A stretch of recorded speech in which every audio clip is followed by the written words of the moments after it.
This morning, President Biden huddled in the Situation Room with his full national security team, and we expect to hear the president in just a few moments announce a new round of sweeping sanctions for what he calls the unprovoked and unjustified attack on Ukraine. The Russian military has begun a brutal assault on the people of Ukraine without provocation, without justification, without necessity. This is a premeditated attack. Ukrainian President Volodymyr Zelensky says history will be made at this summit. Ukraine never wanted this war. It's a criminal and absolutely unprovoked aggression of Russia, and the only one who wanted it was Putin. Welcome to Keith Knight, Don't Tread on Anyone in the Libertarian Institute. Today we'll be discussing Provoked, how Washington started the new Cold War with Russia and the catastrophe in Ukraine with the author Scott Horton. Can you walk us through the German unification deal with Secretary of State James Baker? Sure. Okay, so this is the fall of the Soviet Union. And from the time after World War II up until 1989, or the process beginning in 1989, the Soviet Union occupied all of Eastern Europe, including all the way to halfway across Germany. And when the Soviet Union started falling apart in 1989, essentially people started fleeing from Hungary into Austria, neutral Austria. And the communist rule had always been, and they'll shoot you for trying to escape.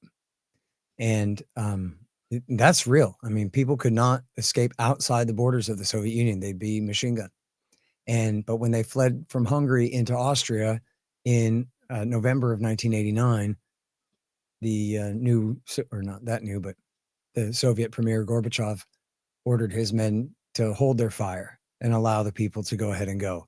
And then that was it, man, like a floodgate. I just saw a video the other day of a guy kind of gently chipping away at a beaver dam until the whole thing just completely fell apart because, it was going to flood or whatever you need to. But that's the fall of the Soviet Union right there. It's like chipping away, chipping away, chipping away. But once that border was opened, oh, that was it. And now you got people fleeing from east to west all over the place. And including you had this very strange situation that was a remnant of the Second World War, where the free half city of West Berlin was wholly inside East Germany, commie East Germany. And this is, of course, a major contention between the East and the West during the Cold War and could have led to a nuclear war. Fights over Berlin did get heated at different times. And so this was the big symbolic falling of the Berlin Wall that the Soviets had built in 1961 between East and West to keep people from fleeing from the communist East into West Berlin, and then from there catching a plane to West Germany and the rest of the West. So the Berlin Wall came down, and that began the process of the entire dissolution of the USSR. Now, part of that was the question of what's going to happen to Germany now that the Soviets are withdrawing. Now, the Soviets still had troops there. And the question was, are they going to essentially accede to the will of the German people and remove their troops? And on the, with the deal already being the reunification of Germany under West German rule after they leave. And they essentially negotiated a deal. And the Americans had essentially threatened Gorbachev that, listen, man, you don't want an independent nuclear armed Germany that can do whatever it wants after the last two wars over there. So what would be better would be for you to withdraw your forces from Germany on the condition that America is going to stay and Germany will remain part of NATO. And that means America will be calling their shots. And it means that they will have no need to obtain nuclear weapons. We have nuclear weapons stationed on their soil. They don't need nukes of their own. Isn't that the future that you want here for the medium term? And Gorbachev said, yeah, that sounds smart. So in the negotiations, and this is what you're getting at with your question because it became an important bone of contention. Part of the question was, so what is going to become of the status of the NATO alliance, the Western NATO alliance, in the face of the dissolution of the Warsaw Pact, or at least its retreat from Germany? And somewhat nonsensically, Baker had said, well, we'll bring Germany into, we'll reunify Germany, but we won't expand NATO, like the concept, to the east. But that doesn't really mean anything. If Germany's part of NATO and the east is being reunified with the west under West German rule, the commie government of the east is being completely dissolved and replaced, then of course NATO's their war guarantee clearly extends to Germany as well. So then they said, well, since that doesn't make sense, what we'll do is we'll kind of revise it and say that we won't put any military forces in East Germany. And so that was what ended up going into the treaty. But what's important is that it was when James Baker and the German foreign minister, Hans-Dietrich Genscher, and on top of that, then deputy director of the CIA, Robert Gates, was also communicating to them on the same day, February 9th, 1990, that what we'll do is we'll not expand the NATO alliance east, not 1 inch, as long as you withdraw and allow reunification. And it was based on those promises that Gorbachev agreed to allow reunification. And in fact, they started to try to walk it back, the Americans did, and said, well, we're going to do this thing where we just promise not to put our military forces in the east. We'll have the special military zone, but of course, NATO will have a war guarantee, will still, count in the east and all that. Well, Genscher he knew that the Americans were revising their take, and then he went and met Gorbachev one more time and didn't say anything about that. Said the deal from the other day is still what we're talking about here. And it was based on that. Because, see, it's not that the United States is super sovereign over the galaxy. Germany also is a nation state and part of NATO, and their foreign minister's promises also mean things, you might think. And it was based on Genscher's promise to Gorbachev that Gorbachev said, okay, fine, I'll allow reunification. And then Genscher, now that was just a spoken sentence. That wasn't in a treaty. He just agreed. And Genscher went right out and gave a press conference and said, okay, he said that we can reunify. We got full permission from Gorbachev. Can't back down on that now. And it was based on the promise that we will not extend NATO 1 inch east. At the same time, all during these conversations, especially the Germans, but the Americans at time too, brought up by name Poland, Hungary, the Baltics, the Czech Republic, and said, no, of course we can't extend there. If we're not extending into Eastern Germany, we certainly aren't extending east of there. And then remember, in the written treaty, they said, okay, but we promise not to move our military forces into Eastern Germany. At the same time that all this is going on, they're promising, as they said repeatedly, that NATO is actually going to become a political organization, sort of like the EU plus the United States. And we're going to have an entire new security structure for Europe that includes Russia. And this was what they called the common European home. And Bush Sr. had said, he, I guess, was calling this the New World Order, although he didn't really mean it, that it would be from Vancouver to Vladivostok would be one united security alliance of the North, or actually, as they put it, not an alliance, but a partnership, meaning that everybody works on all these security issues together. And after all, if the Soviet Union's gone, there's nothing to fight about anyway. There's no one to fight with. And so we'll just have one common security structure, including Russia. And it was based on all these promises that they allowed the dissolution of the Warsaw Pact and the freeing of the nations of Eastern Europe, which they could have fought for, as they had in the Prague Spring and in Hungary and in Poland, crushing solidarity in the early 1980s. They had shown themselves willing to crush local dissent against communist power during the Cold War. It was based on all these assurances by the West that they decided to withdraw. And so even if it didn't say in a treaty, we promise never to bring the Baltic states or Poland into NATO, still, you have to ask yourself, because it is in the treaty that they promised not to move their military forces into Eastern Germany. Well, if they were always welcome and free to join, to bring Poland and the Baltic states into the NATO alliance and deploy military forces there, then what difference would it make if they deploy military forces in Eastern Germany, right? And so the promise in the treaty was a recognition of their earlier promise, just slightly revising it. And in fact, as I show in the book, in 1989, before any of this, the first kind of warm-up meeting before they inaugurated this entire series of talks was Bush Sr. and Gorbachev at Malta. And Sr. told him, listen, if you allow all these countries to break away from the Warsaw Pact, I promise we will not take advantage of that. That was a solemn promise by the President of the United States. And as his ambassador at the time told me on the show and has written repeatedly, clearly that counts. Expanding the NATO alliance is taking advantage of the withdrawal of the Warsaw Pact, no matter how you slice it. That was the first promise that was made, was Bush himself, before Baker ever had a chance, and Gates and the rest of them, and as well as the British Foreign Minister Hurd, the German Foreign Minister Genscher, etc. And the French had given a couple promises along the same lines as well. So these are all supposedly equal partners in the NATO alliance, have just as much right as each other to make solemn promises to a country like Russia while they're negotiating things like this. I mean, they work together on it, obviously, and they were agreed. But here's the thing. They were lying. And it's hard to find the scholars who will admit that they were lying. Only Joshua Schifrinson that I've seen will write in a journal with his professor glasses on that, like, hey, man, they knew what they were doing. The plan always was they were going to expand the NATO alliance. And they made up this crap about expanding the Center for Security and Cooperation in Europe, which became the Organization for Security and Cooperation in Europe. Wasn't it Center? I think so. Yeah, the CSCE. And they were promising that they were going to use the CSCE and then later the Partnership for Peace.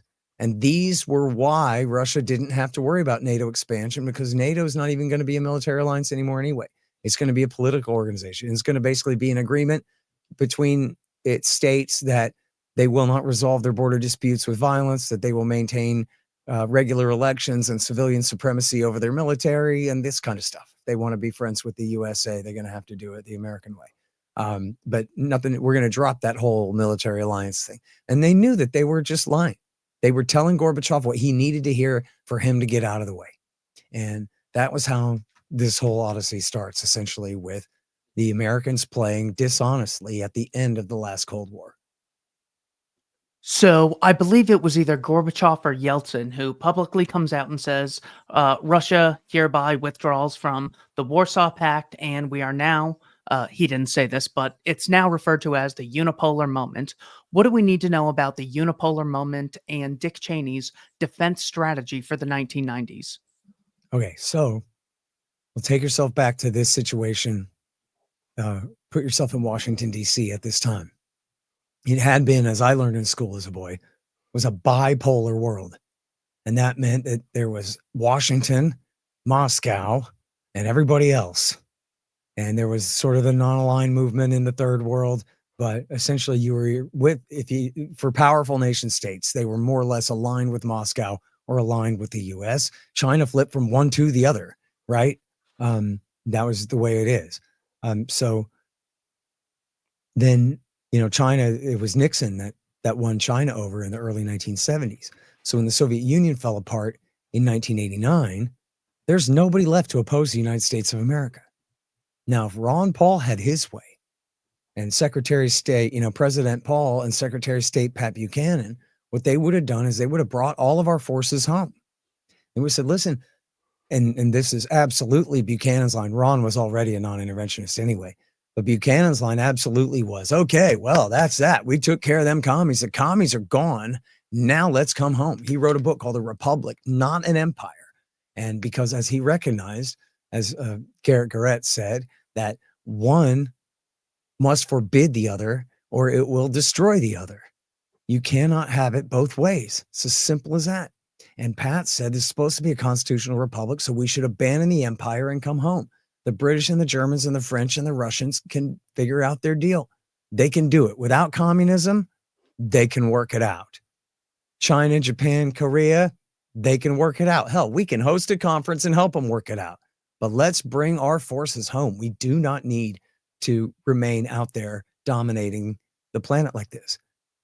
And then there was the War Party, which is just all the connected special interests who said no. Actually, in fact, look, some of them were just ideological. Some of them had ulterior motives like money or Israel, but a lot of them, I mean, you've lived here your whole life, you know it. People believe out here in the country too, and in DC, America is Superman.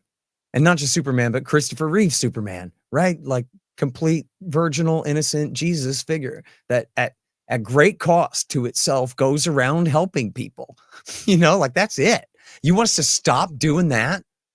Robert Kagan and Bill Kristol wrote a piece for Foreign Affairs called Toward a Neo-Reaganite Foreign Policy in 1996, where they said that we need this policy of benevolent global hegemony.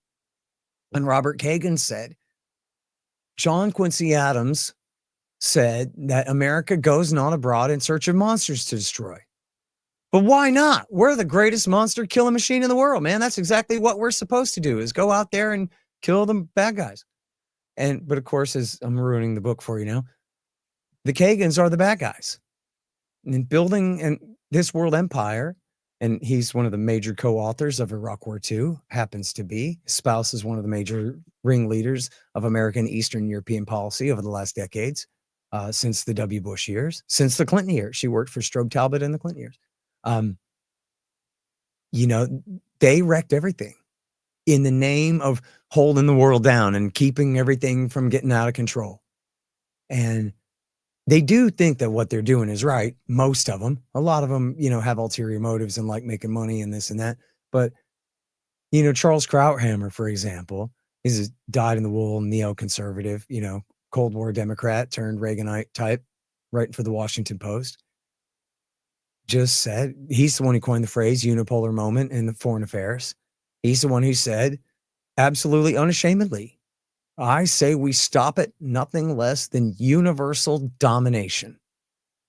And then as later, Paul Wolfowitz and really his men, Zalmay Khalilzad and Scooter Libby, wrote in the Defense Planning Guidance that they wrote in 92 at the end of Iraq War I in preparation for, the coming decade and the end of the millennium, or the end of the millennium, dawn of the new one, that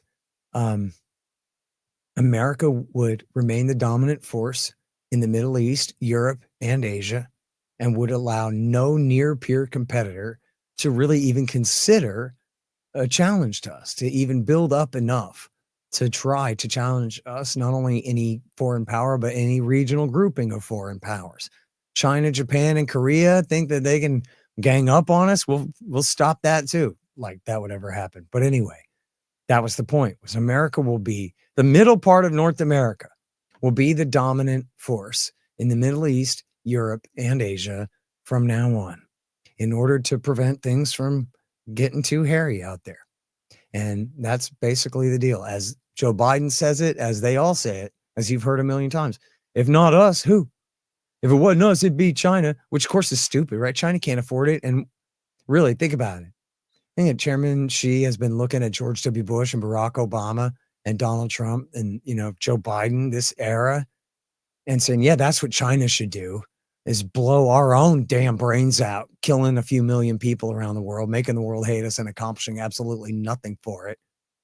Let the Israel lobby take over our government, kill their Shiite allies or enemies for them, former allies. Of course, it's ridiculous. No one else can afford it, and we can't afford it either. The national debt is, 36 trillion. I was kicking myself right after I published the book.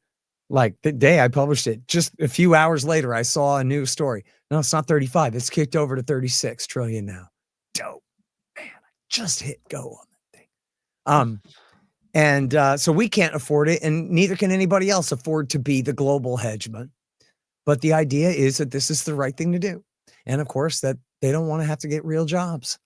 And the military industrial complex is a very real thing. In fact, nowadays they call it the defense industrial base, and you're supposed to like it. It's one of the major selling points. You can see all the think tanks and focus groups and whoever, they came up with this, and they've said it. So many of the major players have said this about the war in Ukraine. But that money's going to our congressional districts. That money's going back to our home states. Joe Biden, I have a quote of Joe Biden in the book. Boy, these things are made in the USA. We're getting the bombs from here and the artillery tubes from there and the fighter jets from here and the tanks from there. citing American cities and states and about, essentially Keynesian economic theory, but where all the stimulus is in the form of military spending, which is just completely crazy because none of it is good for distributing goods and services to customers at all. All of it is just taking wealth and destroying it, which is how you can have a former communist society, former communist economy, but still commie one-party dictatorship in China in just 30 years. Build these giant megalopolises that just put American cities to shame in so many ways, because our government has blown, as I calculated in the book, approximately $17 trillion on militarism since the end of the Cold War. And that doesn't include the care and feeding of the veterans and their families, which is other trillions and trillions on top of that. All that is money that got pissed away on killing people when it should have been improving the standard of living for the American people and helping us set an example for the rest of the world of what freedom is really supposed to look like. And as everyone listening to this is well aware, nobody stands by Iraq War II anymore. Remember when that was the biggest deal in the whole world and it was so important that you stood by it? And if your neighbor didn't, you were supposed to call him a traitor, an America-hating, Saddam Hussein-loving terrorist, pinko, commie, homo traitor. And yet now no one believes in Iraq War II, do they? No, because we had to fight Iraq War III against the consequences of Iraq War II since then. Geez. The whole Middle East is a wreck. Iran and the Ayatollah and bin Laden won that war, right? Even the Israelis didn't really make out. They're getting a discount on Kurdish gas, but they also put Iran's best friends in power in Baghdad. That's not what they wanted. And so the whole thing has been a complete disaster. Everybody knows that. And there's no reason to give them the benefit of the doubt on any of the rest of this policy either. I got people on my Twitter going, no, Russia did the thing. Well, yeah, Russia did the thing. But what do you think is the context here? It's like saying, oh my God, Iran and Iraq are in a war right now. I bet America has zero to do with that, right? It's not like the Iranians are fighting with an American-built military and Air Force and everything. It's not like Saddam Hussein is fighting on a green light and a bag full of money from Jimmy Carter. It's not like the revolution in Iran wasn't a direct consequence of our coup 26 years before. It's not like the Iran-Iraq war had anything but to do with the United States of America. Nuh-uh, but didn't you hear Iraq attacked Iran? Yeah, I know, dude. But also it was all because of Ike Eisenhower and Jimmy Carter and their men. And Nixon. Same thing here. The American empire inherited the world, right? After World War II, we inherited all of the European empires plus Japan's. And then after the Cold War, we even got the Soviet's empire in Eastern Europe and working on it in Central and East Asia, Far Eastern Europe and Central Asia and in the Caucasus region and all of this. As the Russians say over and over again, you got to surround it. I mean, you think about Poland, American bases in Poland. That's not really surrounding Russia. But then you look and you go, oh, I get it. You got troops in the Baltics. Talking about bringing Ukraine into NATO. Think about the map of Russia's western border. Ukraine sticks in there very far, right? That Donbass used to be part of Russia, that whole part. And even then it wouldn't be a straight line down. Kharkiv is essentially 300-400 miles due south of Moscow, or almost due south of Moscow. And then we don't have bases in the Caucasus, but building up allies in the Caucasus and terrorist groups. And then, of course, with our longtime occupation of Afghanistan and then Korea in the Far East, made real sense for them to say, Keith, for them to say, hey, man, we overthrew the commies for you. We broke our empire up into 15 countries, and yet you still are just hell-bent on absolutely surrounding us. And how are we supposed to take this as anything but a hostile threat? And Putin pretended to not see it. For a long time, he would say, listen, we believe you, that you love us to death and mean us no harm. However, we can't just make our policies based on promises. In fact, you're ringing our nation with anti-missile missiles. So we have to build more missiles to overwhelm your missiles because you guys understand the economics of nuclear missiles. What am I supposed to do, man? And so here we are. In 1992, President Clinton is elected. What are the provocations that took place under President Clinton? Well, the biggest thing is NATO expansion. Secondly, would be the shock therapy economic policy. And then thirdly, the Balkan Wars. That's all the worst of it. With NATO expansion, again, they were lying. They promised Yeltsin, we're going to do this partnership for peace instead of NATO expansion, and got his enthusiastic support, and, let that stand, let other countries make their decisions based on the fact that Russia's for it. Everything's cool. And then, including helping to convince Ukraine to give up the Soviet nukes that had been left behind. Not that they could have really made use of them anyway. And then they go, psych. Nah, what we're really going to do is the partnership for peace and all that. We're just jerking your chain. What we're really going to do is we're going to expand NATO, and there's nothing you can do about it, right? So what are you going to do about it? And then that was it.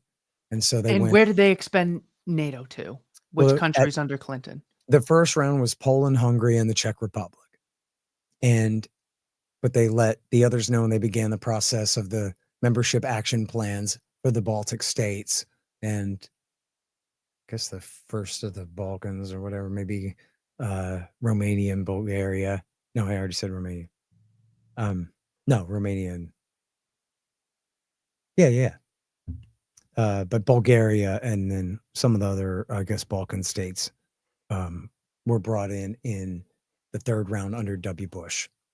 And then it's funny because the same week that they finished the inauguration of NATO expansion in the spring of 1999, maybe it was like 2 weeks later, they launched the aggressive war against Serbia to break off Kosovo in support of no international law whatsoever. In fact, in defiance of every bit of it, with no UN resolution, because the Russians would have vetoed it, obviously. And based on no authorization from the US Congress whatsoever, Bill Clinton just launched a war. And the whole time they're saying to the Russians, look, we're expanding NATO, but it's a purely defensive alliance, so don't be such a baby about it. It's not that big of a deal. As soon as the ink is dry, they launch a war. And as Dr. Paul warned at the time, look at how they react to this. In fact, right after Putin took over power, before he was even elected, when Yeltsin handed it to him on New Year's Eve, Ron Paul said, and you see what he did? First thing he did was consolidate control over nuclear weapons back under the control of the presidency. And his government put out a statement saying that this is their natural reaction to the launch of the war in Serbia, and proof that NATO is not just a defensive alliance. And of course, then they went to Afghanistan in the name of Article 5 and defending the United States, but it wasn't the Taliban that attacked the United States. That was a NATO mission that included virtually all of the NATO countries, and including some would-be NATO countries like Georgia for, a good 11 years there, 8 years in Iraq War II. I mean, I'm sorry. I'm conflating Iraq War II. Afghanistan for the whole time from 2004, I guess they really started bringing NATO in, 2003 and 4, and then through, 21. The final defeat there. And then, of course, the aggressive war in Libya under Barack Obama was another one, showing that NATO, in fact, is not a defensive alliance. It's an alliance. It's America's military alliance, but they'll do whatever they want and nobody can stop them. And how do you like that? And of course, on Libya, they did have a UN resolution. Not that I'm sitting here simping for the UN, but I'm just saying that's the treaty that everybody signed that said you're not allowed to start a war unless you have a UN resolution that agrees, the major power victors of World War II, basically, on the Security Council agree. And they lied to the Russians and said, listen, we're just doing a no-fly zone over Benghazi because all of our intelligence says that Gaddafi's going to kill every last man, woman, and child in that city. 700,000 people or something if we don't stop them, which is a ridiculous lie. And the Russians said, okay, fine. And then as soon as they got their UN resolution, they just escalated to full regime change in Tripoli over a 9-month air war, completely betraying the new president, Medvedev, and humiliating him, and leading directly to Putin's return to the presidency in 2012 based on his humiliating failure to veto that war. So anyway, it's a little taste of what the NATO alliance actually is compared to what they say. On the shock therapy, I mean, look, if it was you and me, we would have sent Murray Rothbard and Lou Rockwell and Ron Paul over there. And they would have got it right because they're our friends and we like them.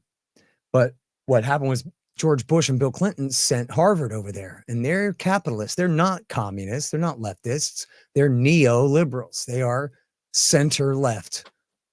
Free markets and democracy, as Bill Clinton called it, meaning our current system, right? New Dealism, quasi free markets and quasi democracy, and cronyism and inflationary money and all of these things. And so they sent those people over there. So they were trying to do the right thing mostly, but they just didn't know what they were doing. And what they really needed was a strict rule of law protecting property rights and contracts. And on top of that, they needed fiscal restraint and hard money. And they got none of that. And, there are a lot of different guys involved, and not all of it is any one of their faults or anything like that. But essentially, through hyperinflation, through the voucher scam and the loans for shares scam, they essentially turned the Russian economy absolutely inside out.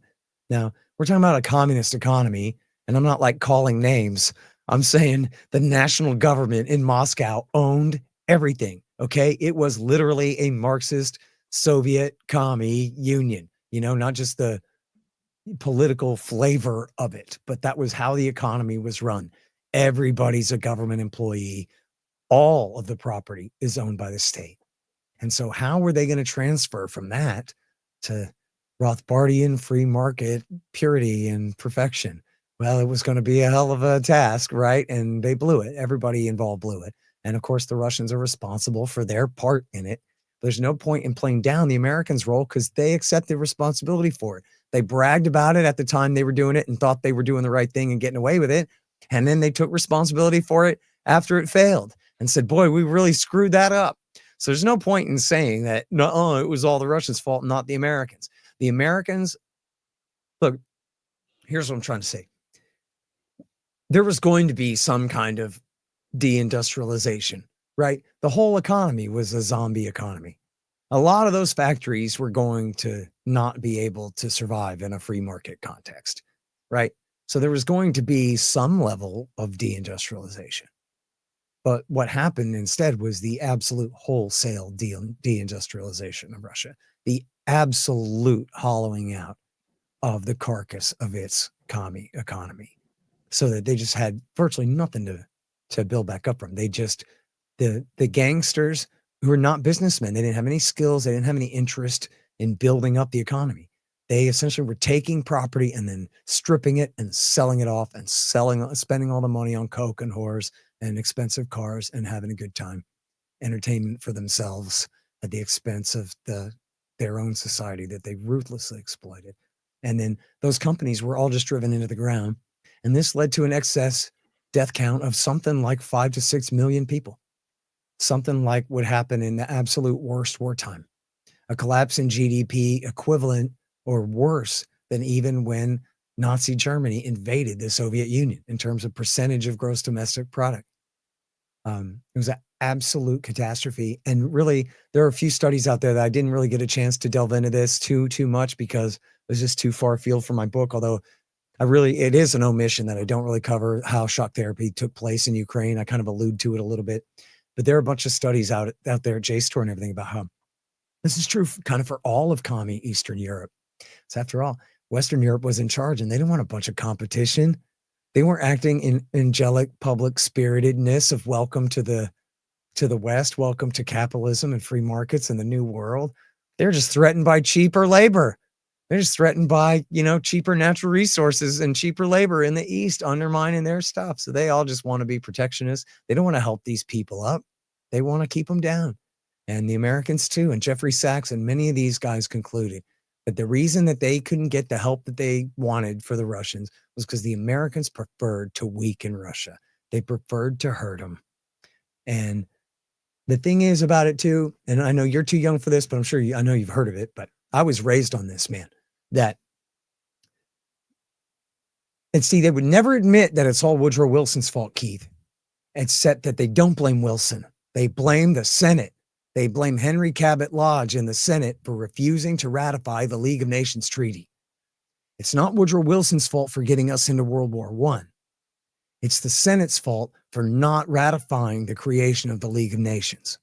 Because if he had, then America would have been the dominant power in Europe already, and we would have not let France and Britain inflict such harsh terms on the Germans as written in the Versailles Treaty. We would have softened that, and that would have not been allowed to create the circumstances for the rise of Nazi Germany. Because as John Maynard Keynes predicted in advance, and so many others predicted in advance, that World War I was going to cause World War II. That, and especially that American intervention was going to cause the next war 20 years from now.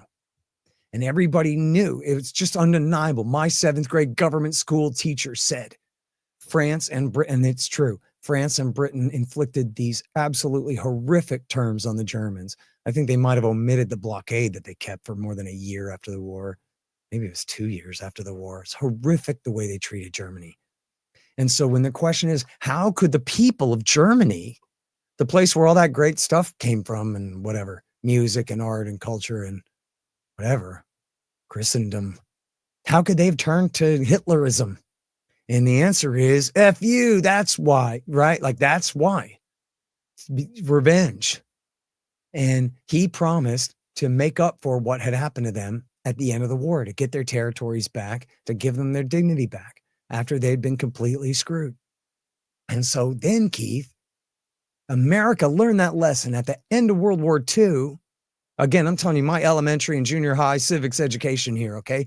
This is what we all knew as a society as of late 20th century America, okay? Post-war America was, we're better and smarter than those stupid Brits and French. And instead of putting our heel on the German and Japanese neck after the war, we helped them up and we rebuilt them and we made them our friends. And now they're our friends, and that shows that why we should be the stewards of the world instead of them, because we're so much better at it. And so those are the lessons of Versailles. Don't do that to people, man.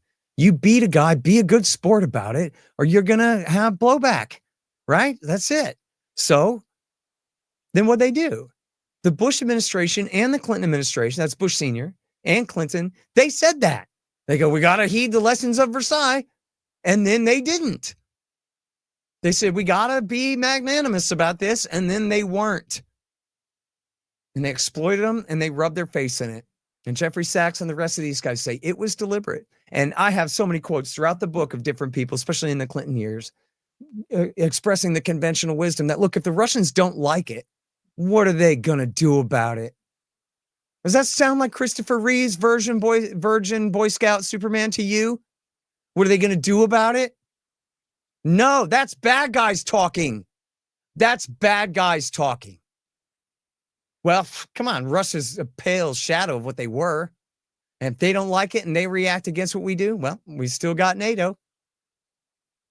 So if we pick a fight by building up this alliance, at least we have our alliance to fight with, to intimidate them with, to threaten them with.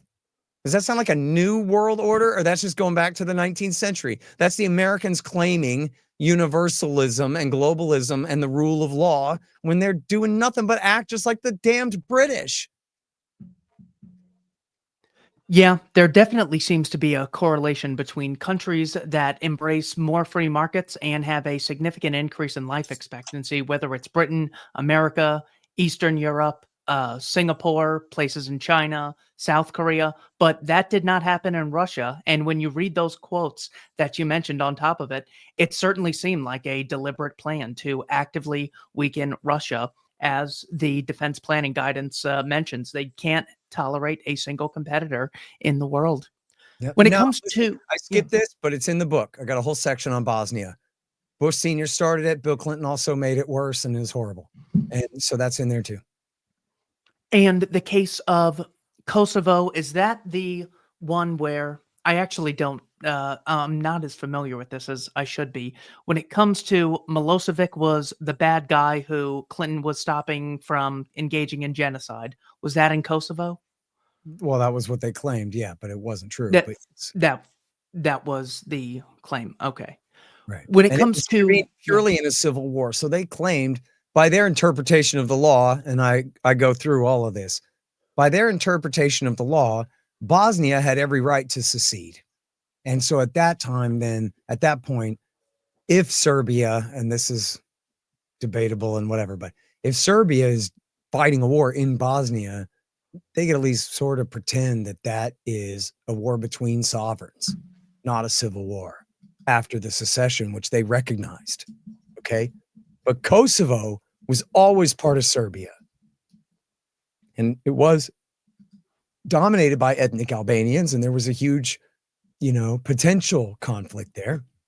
But the Americans and their allies, of course, made it worse and worse, and took the side of by far the worst guys in the Civil War, and set again this precedent that the president can just do whatever he wants. When Barack Obama started the war in Libya, he just gave us a short statement while he was on a trip to Brazil.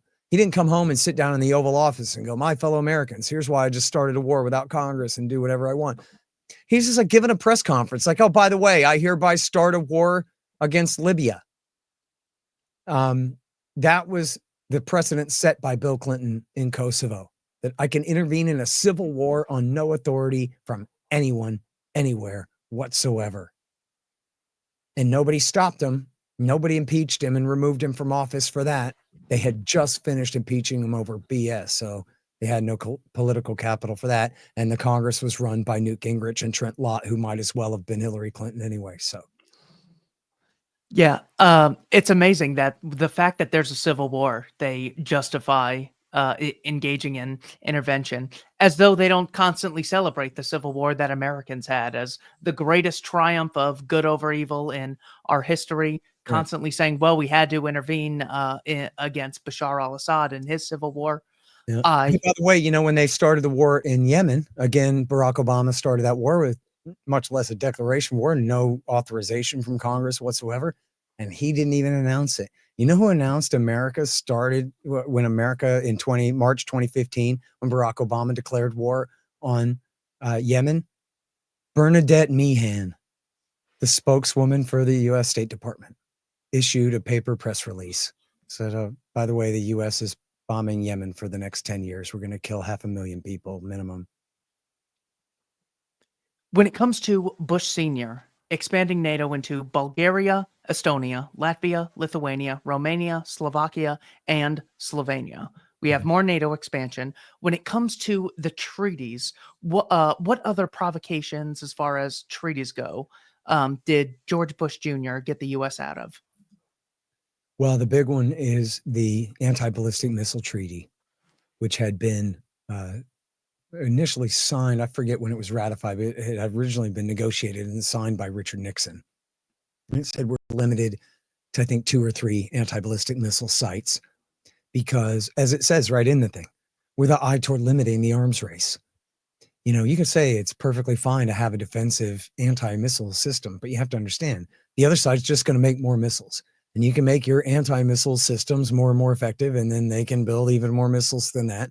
And we can keep going forever until it's, like Itchy and Scratchy with the 2 gigantic guns the size of the planet Earth, blowing each other away. There's essentially no limit on it. So they said, let's put a limit on it. Let's not attempt to build up the ability to shoot down each other's incoming nukes so that we'll just stop making more and more. At that point, they already had tens of thousands each, enough to kill the whole planet over and over again, life on the planet over and over again. And so, so what do you think happened? W. Bush tore up the treaty and the Russians started making more missiles.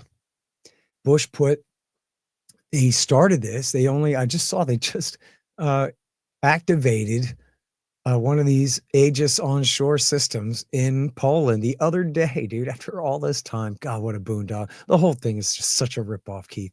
And then the thing is, they put these Sparrow interceptor missiles in Romania, Poland, and then the radars in the Czech Republic. And they say this is to protect Europe, particularly Poland for some reason, from Iran. that doesn't have missiles that can reach Central Europe and isn't making them, and doesn't have nuclear weapons and isn't making them.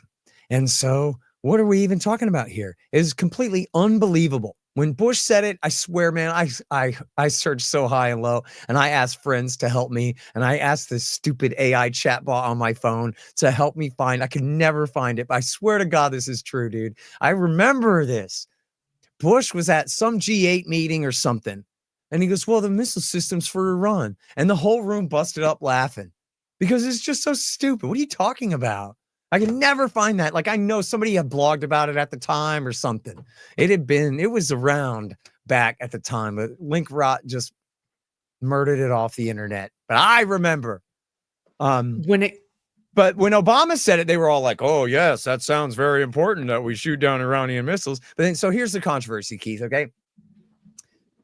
The Russians say, look, we're afraid that you're trying to shoot down our missiles, which means we got to make more missiles. And W. Bush says, don't be silly. This is for Iran.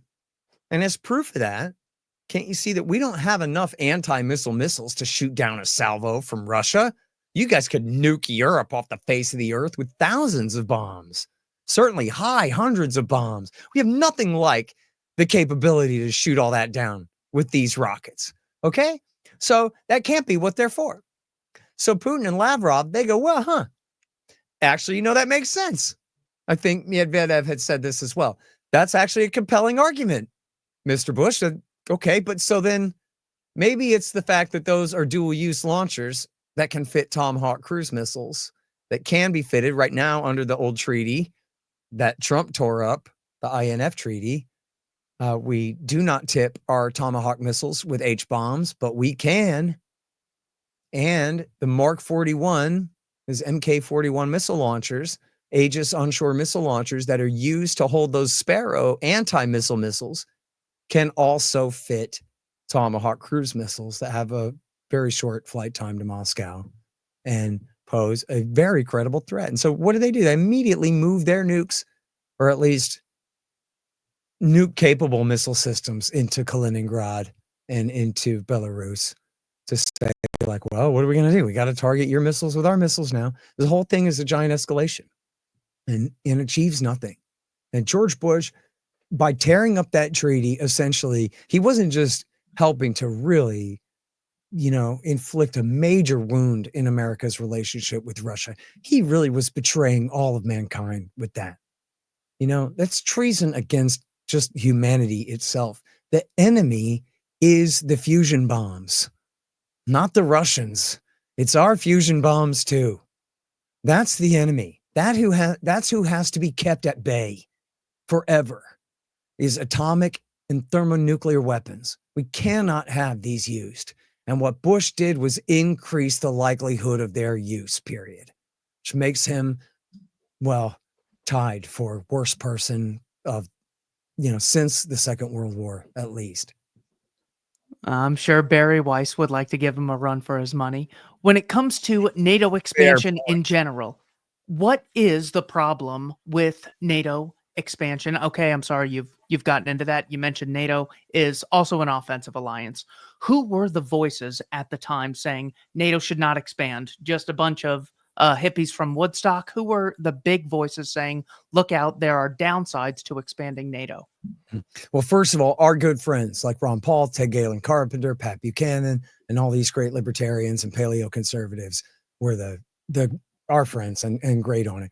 There were endless numbers of liberals and leftists and progressives. Who knows how to categorize them all?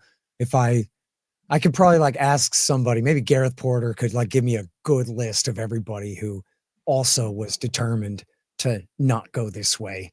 But importantly, for your point that you're getting to, is that 2/3, a super majority of the Council on Foreign Relations was opposed to NATO expansion in the 90s. The grayest of graybeards, not all of them, but many of them, including people like George Kennan and even Brent Scowcroft, who was George Bush Sr.'s best friend and co-author, his national security advisor, co-author of his memoirs together, the guy that wrote in the Wall Street Journal in October of 2002, "Don't attack Saddam," which was a message from the father to the boy in the Wall Street Journal. That guy. Bush Senior's man, right? He said we should not be doing this. This is such a provocation. It's going to drive the Russians nuts. They're going to react. We're going to have a bad problem with this. George Kennan, who had penned the so-called long telegram, and then the foreign affairs version is called On the Sources of Soviet Conduct by X, which anybody can read from 1947 at Foreign Affairs. And you can read the long telegram, is easy to find as well. And this defined the policy of containment during the Cold War. He's the father of the Cold War. And he said, no, we should not be doing this. We won. These are the men who overthrew the communists for us. Why are we going to rub their face in it? And look, man, I show in there, Dwight Eisenhower's granddaughter, Susan, wrote a letter, and it was a group letter, and it was signed by scores, man, like, I don't know, 50 or something, admirals, generals, diplomats, Cold Warriors, saying, okay, we did it. We won. Let's not be bad sports about this and ruin what we've achieved by turning our new Russian friends into our enemies by refusing to relinquish our former policy. But as I'm sure you already know, and as your audience would and could suspect, the worst of the Rockefeller men, Kissinger and Brzezinski, the most powerful of the CFR men who were, and this is absurd. This is Nelson Rockefeller's man, Kissinger, is the foreign policy guy for Nixon and Ford. And then Ford's replaced with Jimmy Carter. And he's got David Rockefeller's man, Zbigniew Brzezinski. So this is all the same shit. Anyway, so that's who these two guys are. And they said, and people can read all about that in Barry Goldwater's memoirs, With No Apologies. He's got a great chapter called Jimmy Who? What the hell is going on here with this? Anyway. Once I get to talking about Barry Goldwater. So you said George Kennan, Pat Buchanan, and 2/3 of the CFR. 2/3 of the CFR and and Susan Eisenhower and all kinds of generals and admirals and everyone. But Brzezinski and Kissinger led the charge, and there were a great many interested parties on the intellectual level as well who wanted to do it. But it was really the special interests that put them over the top. It was the military industrial complex led by Lockheed Martin's Bruce Jackson that created the Committee on NATO Expansion, and in an alliance with the Democratic Party political consultants who said this would be a great way to win Polish votes in Illinois and Pennsylvania, and which was true. That, a lot of these Eastern European countries wanted very much to be brought under America's security umbrella to protect them from Russia. And they have huge diaspora populations here in the United States who immediately lobbied for that. The Polish American lobby especially was very influential and very well financed and coordinated. They targeted the most important Polish American businessmen and like essentially coerced them to getting on board for the thing and all of this, and really used democracy against the rest of us in the country by pushing for the policy in that way and set us onto this path. But it's important though, right, that it's not just Ron Paul, because Ron Paul's right about everything and nobody ever listens to him. So it's almost like, I hate to say this, but you understand what I mean in context. It's beside the point what he said. They weren't going to listen to him anyway. But here you got Admiral, what's his name, with the 4 stars saying, no, man, what are we doing? And they're like, yeah. What do you know about it? And it's like, man, you had the whole foreign service, you had 2/3 of the State Department, and you had the embassy in Moscow saying, don't do this. Yeah, what the hell do they know about it, right, Keith? So it did not have to be this way. It's a fact.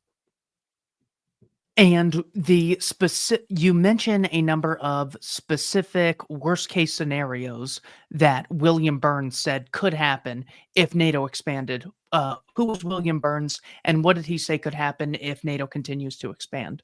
Yeah, so he was he was stationed at the embassy in the 1990s, the American embassy in Moscow in the 1990s. And then in the W. Bush years, he was the ambassador there. And He's the guy that wrote the famous "Niet means Niet" memo to Condoleezza Rice in February of 2008, warning her not to give a membership action plan to Georgia and Ukraine. And not only that, he wrote a follow-up memo, and this is all thanks to Julian Assange that we know this stuff. You can find it all at wikileaks.org.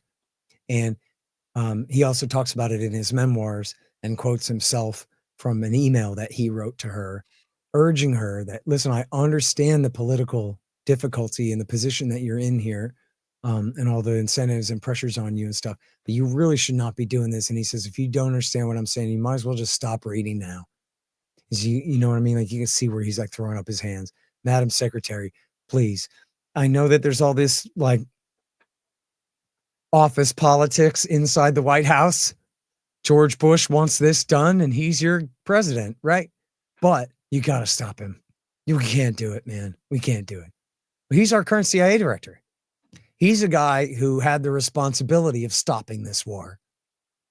And, you know, Biden picked him because he wasn't a career intelligence guy. He's a career diplomat.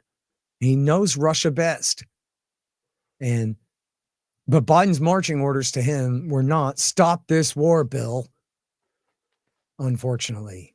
But he's the one who knew better all along. And he, again, another just great example of how this could have gone the other way. You know, I know it's different depending on, you know, what age you are. I'm old enough now that when I was a kid in school and I was learning about World War I, World War II, and Korea, all that stuff, and even Vietnam, but especially those three, it's all black and white pictures, and it's all a long time ago. And like the World War I people, they'd all been dead by now anyway. There are a few World War II people left around, you know, when I was young, but this has all happened. I wasn't born until 76, right? All this happened. You know, World War II ended 30 years before I was born. So I'm like, whatever, man, right? It's all inevitable. That's the point. It happened.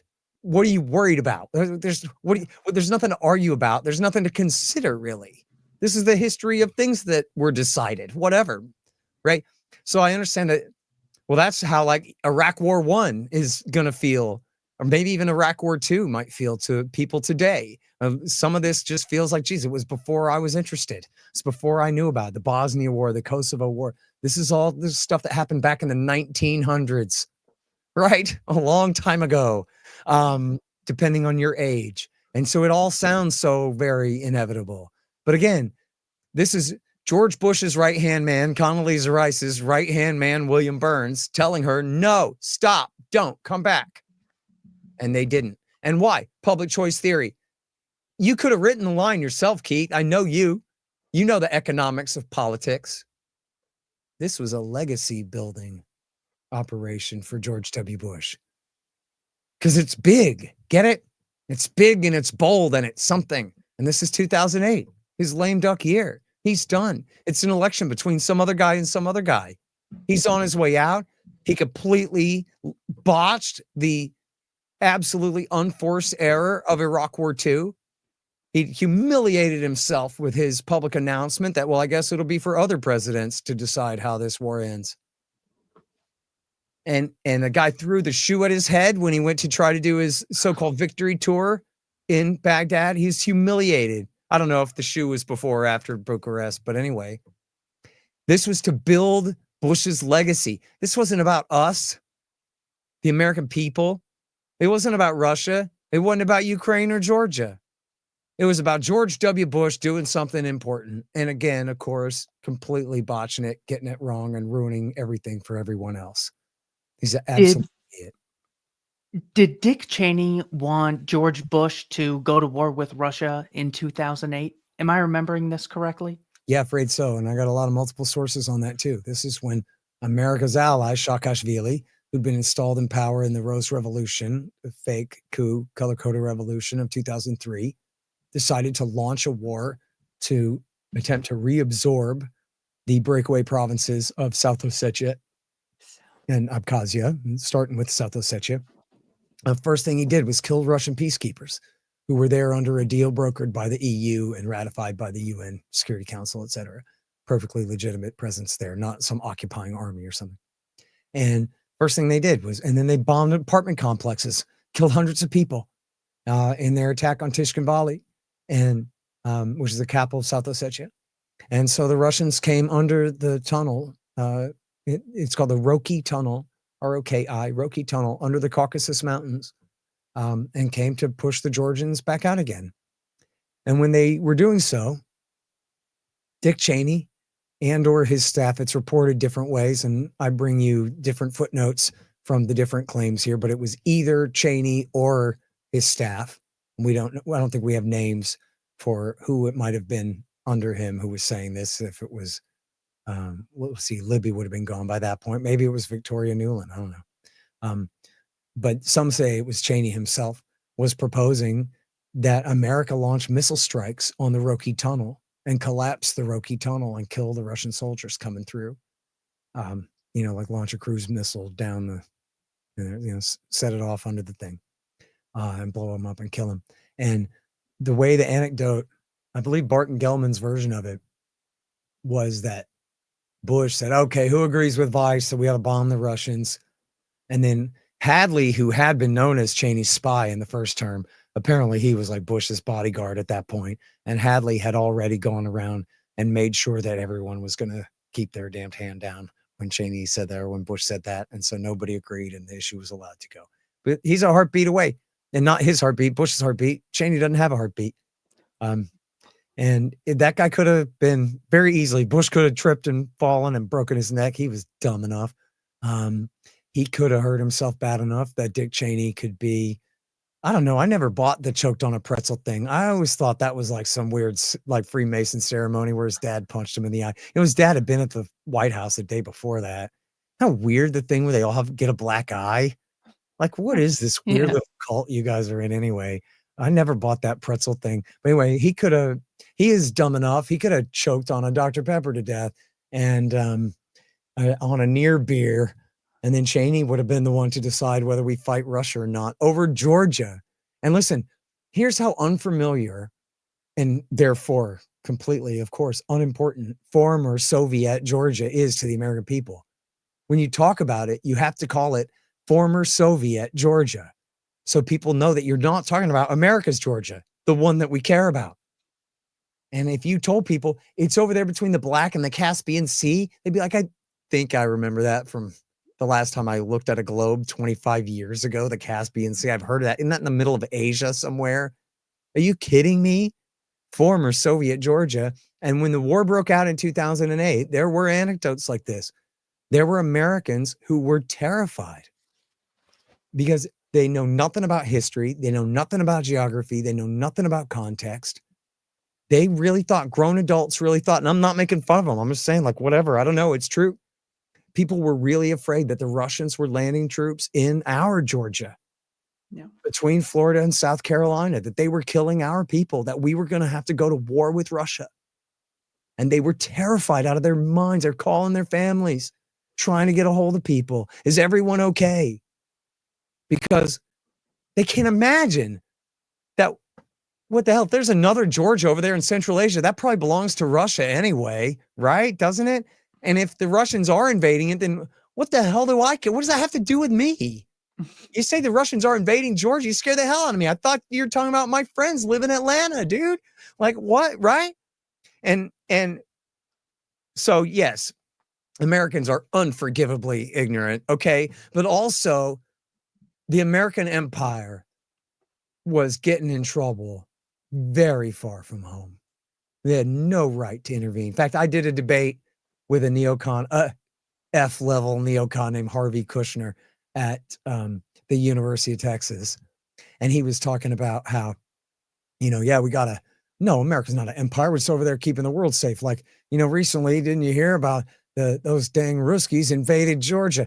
And I'm telling the kids at A&M, I'm like, oh yeah, no, America's not a world empire. We just have a border dispute with Russia 7,000 miles east of Washington, D.C. in former Soviet Georgia in the Southern Caucasus Mountains that none of you college-educated kids could point out on a globe without labels. So, but no, Harvey's right. The U.S. Navy is just there to help the world when there's an earthquake.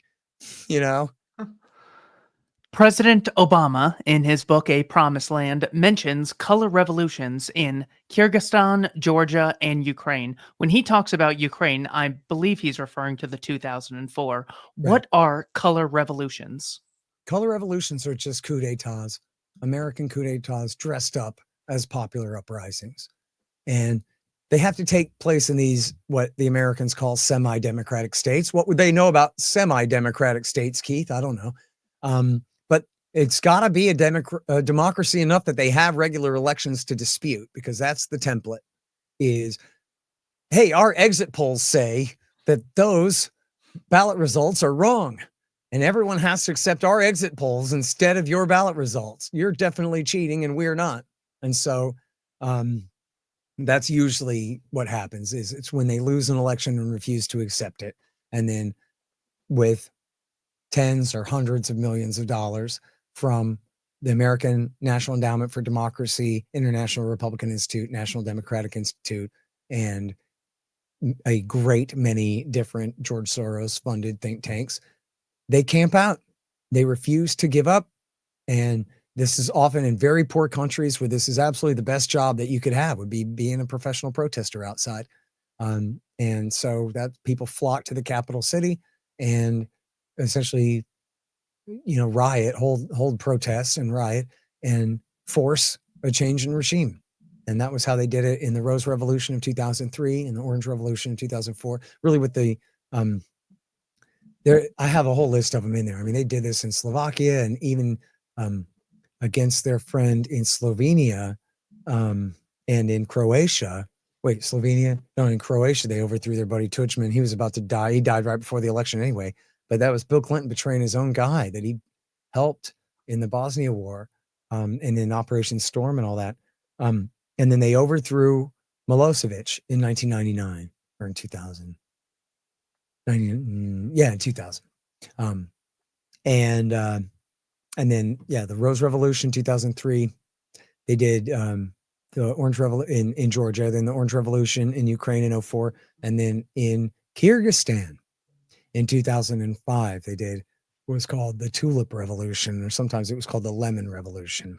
Pink and yellow were the colors. And they overthrew a guy who had been friendly with them.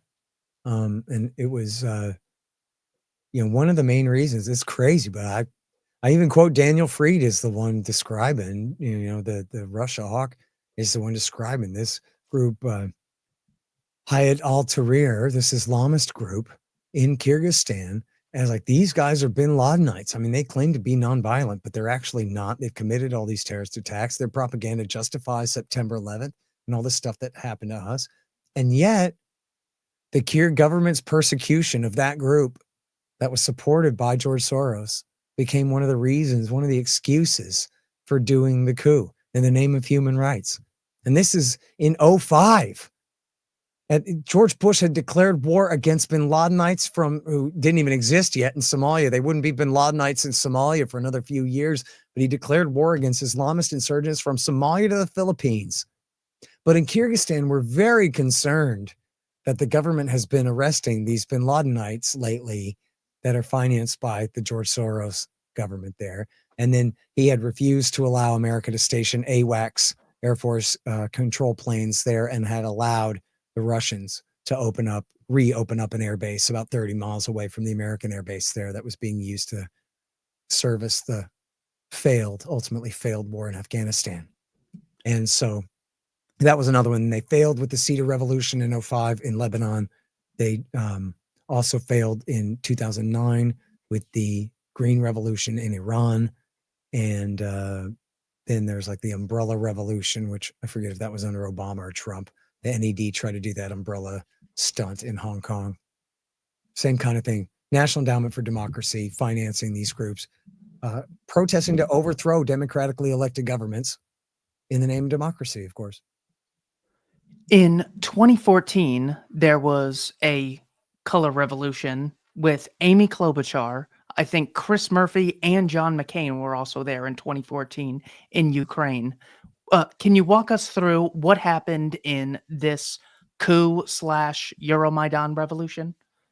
Yeah, essentially, they say he's the Russian-leaning president. It's not really true. He's from the Eastern Party. Yanukovych is from the Eastern Party, the Party of Regions, and he wanted to join with the EU. He ran on it. People say Paul Manafort was Donald Trump's controller working for Vladimir Putin. That's a damn lie. Manafort was, if anything, was CIA. I don't think he was, but he very well could have been. He would have fit right in with them with his fancy cufflinks and all that kind of deal. Like he's their social class of the CIA. He absolutely was working at least as a cooperative American type asset. The entire premise of his employment with Yanukovych was to move him west, to get him to sign up with the EU, and he wanted to. And Manafort explains, people should really watch this. It's a great interview of Manafort on Patrick Bet-David. And he explains how the Eastern oligarchs, the Donbass oligarchs, they hated the Russians because they were always treated like the redheaded stepchild. And so even though they were ethnic Russians and all of that, they were sick of being used and abused and having their companies seized from them and all. It's an extremely corrupt country. Oh, I hereby nationalize your corporation and give it to my friend. This kind of just insanity. And they said, well, they can't do that if we join the EU. EU rules won't let them be that arbitrary. And so it was people who in the cartoon would be pro-Russian actually wanted to join the EU. And that was who he was the agent of and was doing their bidding. But the EU played way too hard of hardball, even according to George Soros, said Angela Merkel ruined it because she was willing to give far too little in loans and was demanding far too much in terms of austerity and restrictions and social welfare payments to the poor and that kind of thing in order to get the deal done. At the same time, the Russians were playing hardball and were saying, look, if you sign with them, you're not going to be able to sign with us. And Putin did publicly contradict that, but apparently privately numerous times he had also threatened that. And so caught between a rock and a hard place, Yanukovych decided not to sign. It wasn't even a full deal. It was just an association agreement with the European Union on the path toward EU membership. When he refused to sign, the Soros groups came out in the street. I mean, the original guy that called the Maidan was a guy from Homdraki TV that was founded with Soros money and was directly on the Soros payroll. And he declared on Facebook, come on, everybody, let's go to the Maidan and do the Orange Revolution thing again. And that was how it started. And then Yanukovych was a horrible president and statist. And just like virtually all presidents do, sometimes this works. I guess if you do it effectively enough, it works. But oftentimes it only backfires.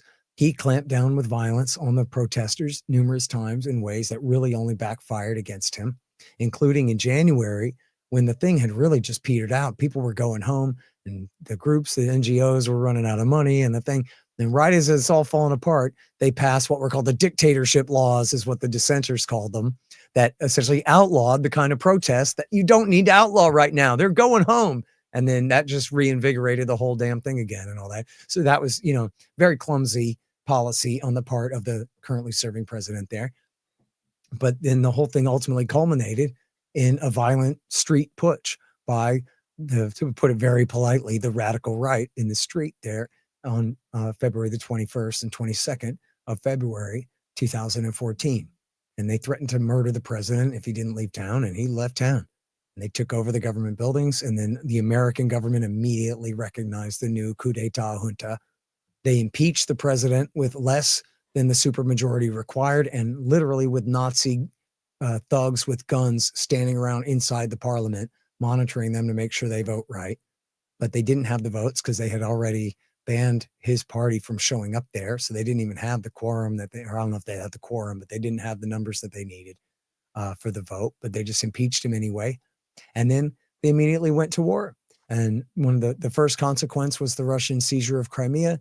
And then very soon after, the war broke out in the Donbass. And that's the war that ultimately blew up into what we call the full-scale invasion, although that's not quite right. The Russians have actually not engaged in a full-scale mobilization. If they did, it would look much worse and much different. But what we call the full-scale war, the much worse war since 2022. And Jeffrey Sachs tells us to imagine if on January 6th, a bunch of Chinese officials were standing in front of Trump supporters saying, you know, you won this election. This is your country. Do what it takes to make things right. And once you get that analogy, you go, well, this certainly does seem like a U.S. coup that took place in Ukraine. Of course. On page 319, you mentioned the 2015 Donbass referendum.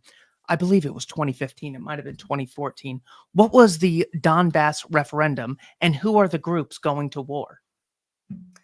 Well, there was a referendum. So this is after the war had already begun. Well, it's a complicated timeline. So they do the coup at the end of February. That's cool. When I close my eyes, there's all bright ring lights. It's cool looking. The end of February, because the thing burning a hole in my retina over there. The end of February, then the interim government takes over in March, and first what happens is the Russians seize Crimea. Now, if you listen to the war party tell this story, listen to TV tell this story, they go, yeah, this whole thing started when Russia seized Crimea. No, the whole thing started when the American side backed this violent putsch that overthrew the government. And then as soon as they did that, the new government moved to, or at least prominent, the former presidents all signed a thing. And I think the parliament had begun to move to repeal the Kharkiv Pact that allowed the Russians to keep their Black Sea fleet at the city of Sevastopol, the naval port of Sevastopol on the Crimean Peninsula. And they said, now it's time to kick the Russians out of Crimea. This is their only 52-week warm water port there. All the rest of their ports freeze over in the wintertime. And this is their access to the Black Sea and therefore the Mediterranean. As Zbigniew Brzezinski put it, John McCain tried to quote him, that without Ukraine and especially Crimea, Russia is simply a Eurasian power, a regional power. But with Crimea and its access to the Med, then that makes them a global power and a real power to mess with. So it was, I don't know if the Americans were behind this or not. They're crazy if they wanted to push their luck this far. But the former presidents, Kravchuk, Kuchma, and Yushchenko, all called for the Russians to be kicked out of Sevastopol. And at that point, the Russians, they held sort of a bogus referendum in Crimea that said, do you want to secede from Ukraine and declare independence? And then they changed it to, do you want to join with Russia? And they did. I don't know if the exact numbers were right, but they did have a solid supermajority support in Crimea for joining Russia. And then this is the little green men that left their base, the Marines and I guess special operations forces that essentially just left their base, and Marines and sailors who just left their bases and went and stood on street corners and took over the thing in a virtually bloodless coup. 4 people were killed in a virtuously bloodless coup de main in the seizure of Crimea. It's important because you got to put yourself in the mindset now of the new coup d'etat junta in Kiev that, that backfired, and now we just goddamn lost Crimea. And now we got people in the Donbass talking about they want to hold referendums and they want to declare their independence, or at least, if not full independence, at least they're declaring sovereignty and demanding hard federalism and self-rule under Ukrainian, the overall Ukrainian state. And so they overreacted like crazy. And this was, we know, directly, it's widely reported at the time, directly under the influence of the leader of Jabhat al-Nusra from Syria, John Brennan, CIA Director John Brennan, the traitor, former communist turned bin Ladenite supporter in the Syria war. He was the one who went to Kiev and insisted that they launch this so-called counter-terror operation. Al-Qaeda in Syria? No, we like those guys. Anyway, we need to launch a counter-terrorism operation against a bunch of people in the Donbass who are refusing to accept the rule of the new coup d'etat junta that America just installed in power completely illegitimately. overthrowing a democratic leader. And then that's what they did. They just attacked them. And there was nothing that the people of the East had done yet that was an act of war. They had seized some government buildings, just like the people in the West had done, including, the intelligence offices and stuff. And then here comes Kiev launching airstrikes, bringing in tanks, calling in soldiers, machine gunning people, and blasting them with artillery shells and attacking them from the air. And the people of the East, they couldn't believe it. They're like, wait, this is our government attacking us? Who is that? They didn't understand what was even happening. That they weren't coming to roust out the bad guys. They were coming to bomb the crap out of everyone and set an example that this is what happens when you mess with us. And I have the quote from Poroshenko, or was it Turchynov, the first president who launched the war, the interim president who launched the war. I think this is after Poroshenko was brought in and escalated it. He goes, the anti-terror operation won't last years. It will last days. Operation Decisive Storm in Yemen, right? That lasted 10 years, right? This is what we'll do. We're going to go in there and we're going to whoop them good, he said, and then just kicked off this horrific thing that, the major peace deals brought the worst of the fighting to the end in November and then in February of 2014 and 15. But those are the Minsk II peace deals. They were never fully implemented, and they led to a situation of essentially what you call low-level fighting, where I think it was approximately another 4,000 people were killed in the time between the Minsk II deal of February 15 and the actual invasion of 2022.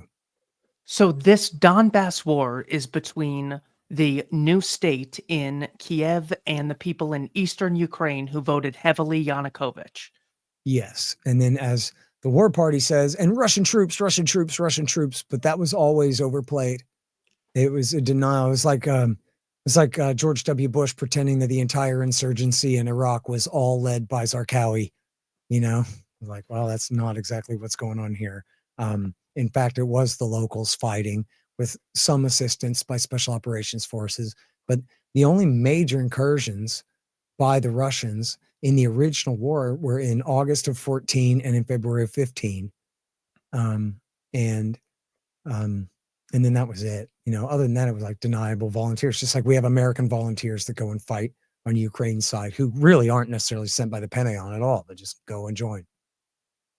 And any important information we need to know about Minsk I or Minsk II, looking at them in hindsight?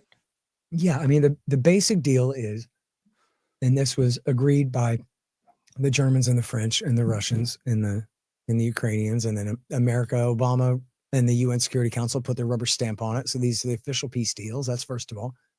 And they agreed to stop with the airstrikes, stop with the heavy artillery and the kind of full-scale war. They drew a couple of lines and called it the gray zone, so kind of a no man's land between the two, trying to keep the sides away from each other.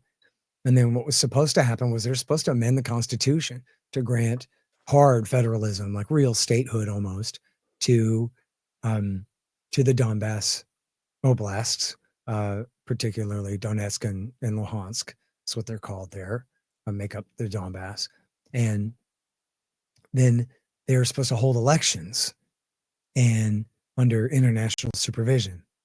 And the key to understanding what happened is that Kiev, with American support, refused to ever implement the damn thing. They said, we're changing the order of operations here.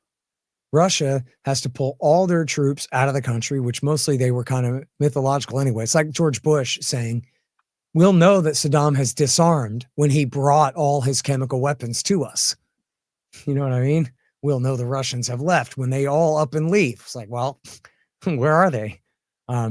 But they said, and importantly, and this is the part, was the real rub, that they had to give up full control of the eastern border to Ukraine before they would hold elections. And look, they have an argument that, hey, you can't have a fair election under foreign occupation. But, oh, well, tough shit. You shouldn't have launched a war against them then, and you shouldn't have agreed to the deal then, because that's what the deal says.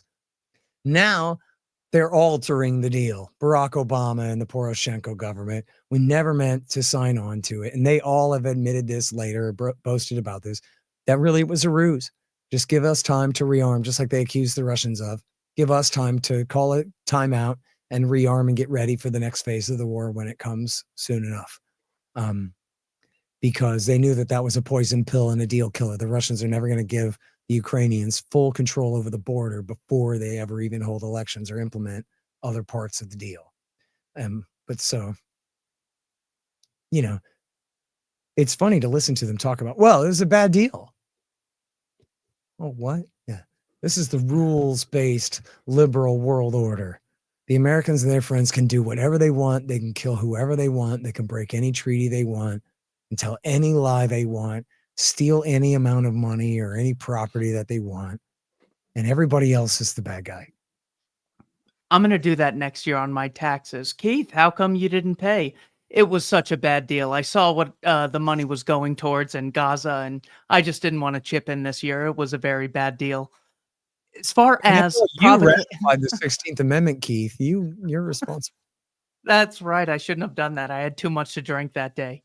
What were the provocations that took place under President Trump? Oh, well, he increased the weapons and he refused to implement the peace deal because, as you remember, he was absolutely under fire, gun to his head. Essentially, he could not normalize with Russia. The U.S. permanent establishment just would not allow it. And it's one of the things that they absolutely threw them into a panic about him, was that he just wanted to get along. And he didn't know when to shut the hell up about it, dude. He was driving them crazy with, forget NATO, which, look, because they're all government employees. They don't understand a businessman making a deal. And Trump is not the most subtle type. But he's like, Germany? Hell, they can fight their own wars. Look, he's just trying to sell them American weapons, okay? That's all he's doing. I need you guys to increase the amount of money you spend on American weapons. My lobby contractor, donors. That's all. Increase your NATO spending. That's all. But they hear him talk like that, so they freaked. And then, of course, we know now that Brennan was the one who framed the whole thing up in the first place. And then the Democrats got on board and the FBI got on board for pretending to think that Donald Trump was a Russian spy controlled by Manafort and Page and all this under the Russiagate hoax, which is really incredible. And I have almost, 75, 80 pages or so of the book is on Russiagate. It's an incredible story about the framing of a major American presidential party candidate for president, and then the president-elect and then president, for treason with the Kremlin of all things. This is the most unbelievable thing. None of it was true. All of it was a lie. All of it was a frame-up job, but it severely hamstrung Trump's policy and prevented him from making peace. Remember when he went to Helsinki and he said, man, I don't even know of any real reason to believe that Russia interfered in the election, much less collusion, but like, what even interference? I don't know. He said he didn't. I believe him. Well, the guy's standing right there. So like, maybe he's just being diplomatic. I don't think so. But like, what's he supposed to do? Be like, yeah, don't you ever rig an election for me again, dude, or some stupid thing he's supposed to say to the guy right there. So they all denounced this treason summit, the treason summit. I remember joking on Twitter. I was like, me a year ago, or me a year and a half ago. Boy, I wonder how the anti-war left is going to figure out how to come slinking back after 8 years of silence under Barack Obama. Year and a half later, treason summit. Yeah. There was no return of the anti-war left at all. They were worse than Obama himself by the time Trump was trying to get along with Russia. It's amazing. What are the Russian interference claims? Facebook ads and memes? Yeah, and that Manafort and Page were his secret handlers telling him what to do, and that Page had made a secret deal to get American sanctions on Russia lifted and to abandon NATO and turn all of our allies over to Russia's tender mercies and all these things in the Steele dossier, and claimed that the Russians had been cultivating Trump as a spy for 5 years and planning on installing him in power. They claim that this guy, George Papadopoulos, had secret inside knowledge from the Russians, from a Russian spy, that they had hacked the Democrats' emails and were about to release them, which is a total hoax. They claim that Mike Flynn had made a secret deal to lift sanctions with the Russians, which is a damned lie. They claim that Senator Jeff Sessions had, done anything nefarious in some secret implied negotiations or agreements when he very briefly met with the Russian ambassador under his duties as a senator, as part of the campaign. And, small little anecdote here, not that this is 1,000,000% this positive, but dude, if I told you that, yeah, Senator Sessions had a top secret treasonous meeting with the Russian ambassador in his Senate office in front of his staff, who are all retired Army officers, wouldn't you say that that sounds like a stupid lie and that I should shut the hell up?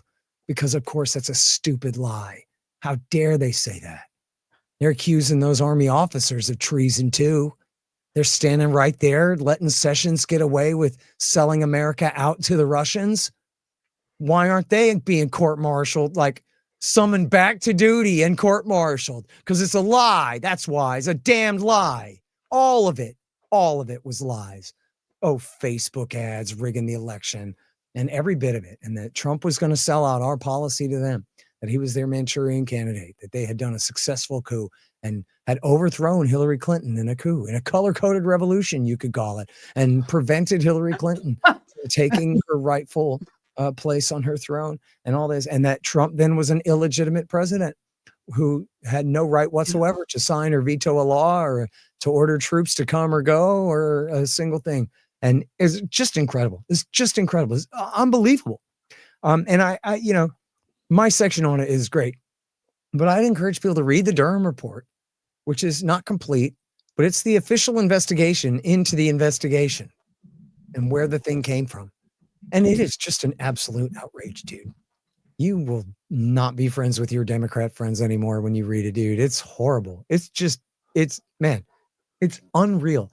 Literally, the director of the FBI framing the president for treason, the director of the CIA framing him outright, all their staff, all of the top executives of the Justice Department and FBI knowingly lying about the president of the United States in that way. When they're all post-constitutional, ad hoc agencies and departments that don't have any right to exist. They have no legitimate authority at all. John McLaughlin, who is the former acting director of the CIA, was asked, hey man, people say that there's a deep state overthrowing Trump. And he goes, yeah, well, thank God for the deep state. That's a good thing, because let me tell you something. The problem is not at justice, and the problem is not at FBI, and the problem is not at CIA. The problem is not the NSA. The problem is at 1600 Pennsylvania, right? Except that was a damned lie. It was all a lie. So, ergo, in fact, the problem was at Langley, at DOJ, at FBI, at NSA. How dare they come at the elected president this way? And I'll tell you, man, if the Republicans had done this to Obama and Hillary over the reset, I'd be just as pissed off, and I'd have written 100 pages about that too. This is absolutely unforgivable what they did. And I'll tell you, when you read my Russiagate part, you're going to be mad. It is unreal what they did. It's a hair to the left or the right, whichever you prefer, of shooting the guy in the face in Dallas. I mean, it really is an absolute outrage what they did. I remember my Democrat friends at the time were like, is it out yet? Is Mueller's report out yet? Refreshing their phones, just waiting. I know it's going to be, well, we got him dead to rights. We just have to put it in writing. So the Mueller report came out and none of them ever mentioned it again. What is in this Mueller report? Is there anything interesting? No. Okay. The Mueller Thank you report for saving me. how it turns out none of it was right after all, guys. Sorry. And they did an obstruction of justice investigation. Half the damn report is about Trump looking into whether there are ways that he can stop the thing, but never doing anything, or making a phone call and asking somebody, would you please intervene here for me? And them saying no. Right. And then, but there's no justice to obstruct. And quite frankly, if he had just arrested Comey and Brennan and their families and exiled them from the United States forever, along with the top 50 people at Justice, CIA, and FBI, and banned their families from ever coming back to North America again, that would have been perfectly fine. That wouldn't have been obstruction of justice at all. And they all deserve much worse than I would like to say on your podcast today. They are literally not in the absolute constitutional sense, but in every other way, they are the traitors to the American people, to our constitutional system, and the rest.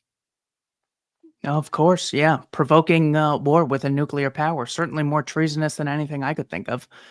Two more questions. Thank you so much for your time. How do you explain the videos we saw at the beginning? We have President Biden and President Zelensky saying this Russian attack is unprovoked, yet you have the nerve to title a big book like this Provoked. Are they lying? Are they engaged in a noble lie? They know it's a lie, but you got to stop these evil Russians. He's basically Vladimir Lenin who wants to reinstate the Soviet Union. Are they just ignorant? Have they not come across this material? How do you explain so many people saying that this was an unprovoked war? Well, yeah, first of all, from the top, they're lying and they know they're lying. I'm sure just like with the weapons of mass destruction or Assad committing genocide or whatever, there are unlimited numbers of idiots who believe lies and repeat them and believe them, and so are not lying themselves but are just stupid. So there's plenty of that. But I mean, in fact, as anyone who was just reading the Post in the Times or whatever at the time could tell you, what was at issue was that Putin was demanding that America sign a treaty promising that we would never bring Ukraine into NATO or expand our military presence into NATO. And he was also demanding that they abide by earlier agreements and pull our military forces back to Western Europe and so forth. All that was negotiable. The real issue was permanent neutrality for Ukraine, and America and Ukraine agreeing not to let Ukraine join the Western Alliance. And here's the real rub, and this is the real sin of this thing, man, is that Joe Biden never had any intention of bringing Ukraine into NATO. But that's not to say that Putin was lying when he claimed to be concerned about that. Because what Biden did was he said, well, we're not going to bring them in now. We're not going to bring them in, probably in the next few years. I mean, they've got a lot of real bad problems with their democracy and corruption in their economy and stuff. And so, we're not really going to bring them into NATO.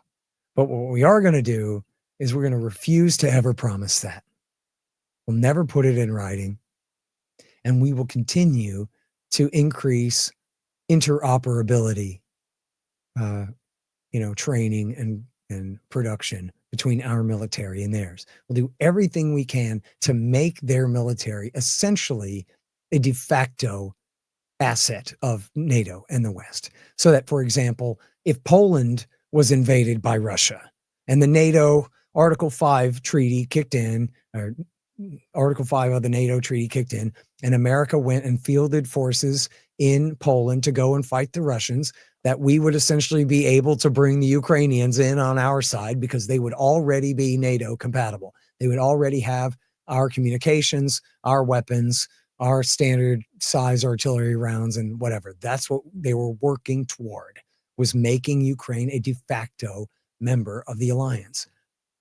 And what Putin was worried about, he said this explicitly numerous times, and it's perfectly, I'm not saying it's reasonable what he did about it, but I'm saying his concerns were perfectly reasonable, was to say that, look, we think that they're going to put these anti-missile missiles like they're putting in Romania and Poland, that we think they're going to put them in Ukraine. And then they're going to decrease their flight time from cruise missiles down to 10 minutes and hypersonic missiles less than 5 to our capital city. And it is an intolerable security breach, and we won't stand for it. It's as simple as that. And so, but the West had a doctrine that said, no, see, we have an open door, which is just jargon. Doesn't mean anything. There's no door. It doesn't mean anything. It's just a figure of speech, which means that only the West will say who can join our alliance, and no other nation will ever have a say who's allowed in our alliance, no matter what.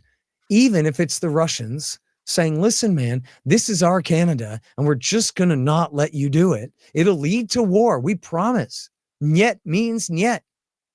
If you do this, there's going to be a problem, right? The Americans say, we don't care. We rather have a problem than say, okay, fine.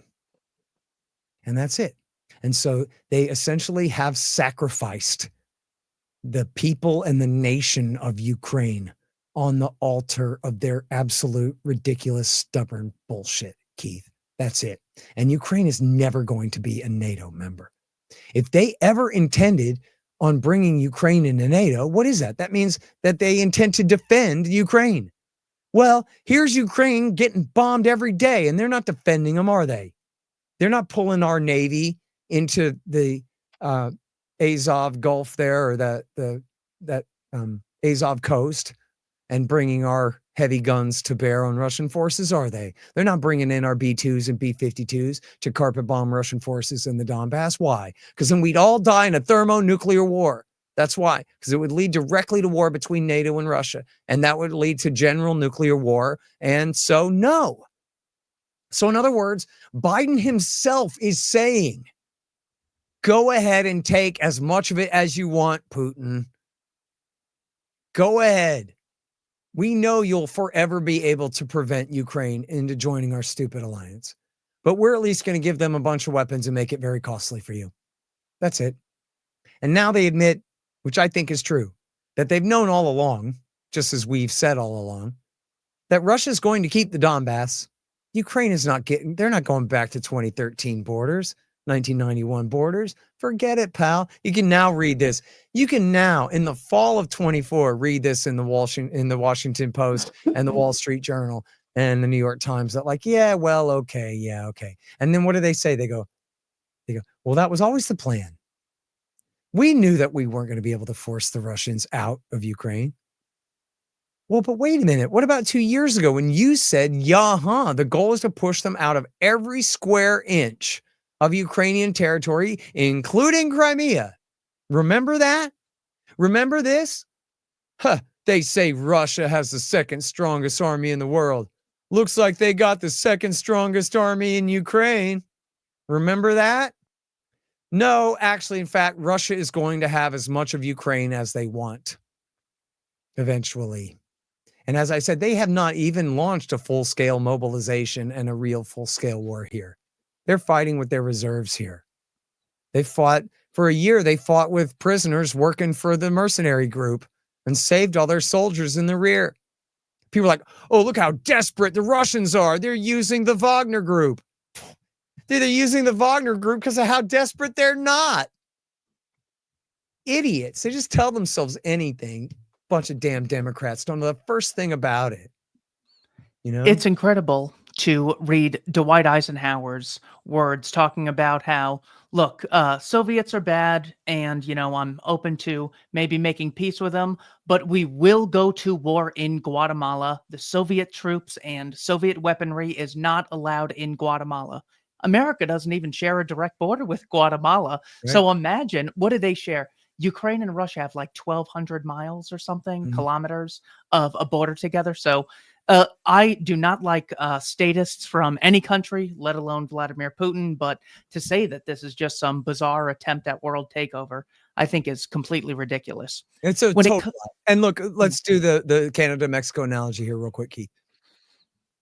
The Canada one is easier, I guess, here in a way. So we just start with that. They're like, what if the Russians overthrew the government of Canada twice in 10 years when the people kept voting wrong? And then on the second one, they used a bunch of Nazis in the street to get away with the putsch. And then the new regime immediately launched a war against the people of Vancouver, British Columbia, who refused to accept the rule of their new coup junta that overthrew their elected president.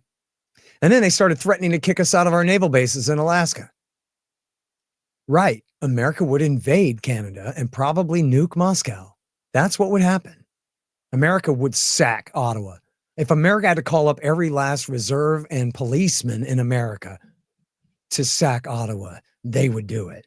if they had to conscript 10 million men to conquer Canada, they would stop at nothing to prevent a hostile military power from controlling Canada. You know it, and I know it, and your mama knows it, and everybody knows it. That's a scientific fact. Okay? We would kill them. We would probably at least threaten and probably just go ahead and follow through and start a thermonuclear war over it. And by the way, you notice that when I say, what if the Russians did that? How completely inane and stupid and ridiculous it sounds. It sounds like I'm this ridiculous one, because you know, and I know, and your audience knows, and everybody knows. Russia's not going to overthrow the government in Ottawa. Russia wouldn't dare try to overthrow the government in Ottawa. Are you kidding? You know why? Because we'd nuke Moscow, and they know that. It's stupid to even bring it up. It sounds crazy. But we do that to them, and it's perfectly fine. The shoe, no, you're just not allowed to put the shoe on the other foot. You're just not allowed to think of it in that context. But then let me bring up the China analogy as well, because this is one that comes from Alexander Solzhenitsyn talking about Ukraine and saying, what if, he doesn't say exactly like this, but for our purposes, what if when the American empire falls, we don't just lose our dominance in Europe and Asia and the Middle East? What if the East Coast loses some of the Western states? Right? What if we lose, not just, right, just like the Russia, their Soviet empire, they didn't just lose the Warsaw Pact states, they lost the republics too, right? Belarus, Ukraine, the Baltics, as well as Kazakhstan, etc. Right? They lost their so-called republics as well. So, okay, so now the empire falls and USA, Washington, D.C. starts losing countries west of the Mississippi River, or states west of the Mississippi River as well. And they lose the Southwest. And the Southwest then falls under the dominance of Mexico. And then Mexico comes in and starts persecuting the Anglos, outlawing our Protestant churches, outlawing the English language, confiscating our property, and mistreating all of the whites of what's now New Mexico in the American Southwest. What would presumably still Anglo-controlled USA east of the Mississippi River do about that? Well, they would invade Texas again, and they would force the Hispanics to stop mistreating the Anglos, or at least they'd threaten to, or at least they'd back right-wing militias, or at least you understand the analogy here. They would not let that happen. It's the same thing here. It's the same thing here. People don't want to put the shoe on the other foot because you know why? It means that their political heroes are damned devils and that they are damned fools for loving them so much. Sorry. It's so ridiculous. They're like, you know what? We might need to stop people from voluntarily downloading an app on their phone called TikTok because there's 3 degrees of separation from TikTok and the Chinese government. Well, if that counts as a violation of our sovereign independence, my gosh, what's going on in other parts of the world, of course, certainly qualifies as violations of the independence of other countries. So I want to end on a somewhat optimistic note. When it comes to peace talks in the past that have worked, so many people say, well, you can't talk to Xi Jinping. You can't talk to Vladimir Putin. These guys are crazy dictators who want to take over the world. What are some examples of peace talks in the past that have worked out that can keep us optimistic about the future? Well, America signed all kinds of treaties with the Soviets, and including did work with them on the dismantling of the Soviet Union itself, ultimately. And H.W. Bush, for all of his horrible flaws, did push very hard for new treaties, and including made massive unilateral moves to disarm America's thermonuclear missile force at the end of the Cold War. And the Russians reciprocated, and we went from about 40,000 nukes on our side and 30 on our side and 40 on theirs, to about 6,000 to 7,000 total on each side, with only 1,500 deployed and the rest in storage. So this is a massive improvement over the previous state. It's just almost impossible to explain what an improvement that is over the previous arms race. So that's a huge one. And then, the Well, just look at, Trump's potential and almost success in winning over North Korea in his last term. The president of South Korea said, please let me go over there and open up, man. I want to work with them and see if we can get a peace treaty and end this war and all this. And Trump goes, yeah, let's do it. Well, I bet that'll piss off my national security advisor. And so he told him to do it. And it was working. And then, of course, at Sheldon Adelson's insistence, Donald Trump hired John Bolton. And John Bolton, who's, just for Israeli interests, I don't know what Adelson cares about North Korea, but Bolton's horrible on it. It's all Bolton's fault that North Korea has nuclear weapons in the first place because of the actions he took working for Bush in the State Department in 2002, which is, I can get into, but it's 100% his fault. He shares Bolton shares 100% equal responsibility with George W. Bush and Kim Jong-il and Kim Jong-il's top nuclear weapons scientists for the creation of that arsenal. I mean, he might as well have been a supervisor on the damn project. And then he's the one who ruined the potential peace there. But you saw what happened. Trump stuck his hand out and said, what the hell? Crossed over into North Korea. Why not? And I mean, that's a war that we've had a timeout, a ceasefire, but no real armistice since 52. And a real threat of conflict between those countries this whole time. And then, I don't know. We negotiate our ways out of war, and negotiate the ends of wars all the time. They all eventually come to an end. Look at Iran and Iraq fought for 8 years, ended right where they started from. Only a lot more dead. In this case, we have a situation where all reasonable people in all places know that Russia's keeping the Donbass. The question is, are they going to keep all of Zaporozhye and Kherson or only part of them? Are they going to annex the city of Kharkiv, or are they going to restrain themselves? Are they going to try to annex and go as far as Odessa? Or can we call the thing off short of that? And those are the questions. Only a damn liar and the damn fool who believes them says that the Russians are ever leaving the Donbass. And frankly, I don't think they're going to leave Zaporozhye or Kherson either. That's their so-called land bridge to Crimea. The last time they didn't control it, the damn Kiev government dammed up the fresh water supplies from the Dnieper River through the canal down to Crimea. So they're just going to not let that happen again, Keith. I don't know. They shouldn't have let their government be run by a bunch of American-backed Nazis in the first place if they didn't want that consequence. But they're losing formerly Novorossiya there, the 4 eastern oblasts, and maybe 6. Maybe Kharkiv and Dnipropetrovsk, Flam Jam, whatever you call it there, that nobody can pronounce because nobody cares, between the Donbass and the river there. I don't know. But, I'll tell you what, after Ukraine's big success, their feint in Kherson and their massive success in Kharkiv and the very north of Luhansk in September of 2022, wiser Americans said, you should negotiate right now. You should negotiate now while you're only this far behind and not worse, because this is the height of your power, man. It's only downhill from here, including at that time. And I know everybody hates him and they should for other reasons. Fine. But Milley, the chairman of Joint Chiefs of Staff, was absolutely right about this. His predecessor, Mullen, who had served under Obama, Admiral Mullen, said the same thing. Deal now, man, before it gets worse. And that was 2 years ago. And they should have dealt. They've done nothing but lose men and land and wealth since then. And it's only getting worse. And the thing is a catastrophe, man. It's a real tragedy for those people. And I don't know what the ultimate consequences will be, but I know that they'll reverberate for the rest of our lifetimes for sure. The book is Provoked: How Washington Started the New Cold War with Russia and the Catastrophe in Ukraine. Thanks to everyone for watching Keith Knight Don't Tread on Anyone and the Libertarian Institute. Scott Horton, thank you for your time. Thank you, Keith.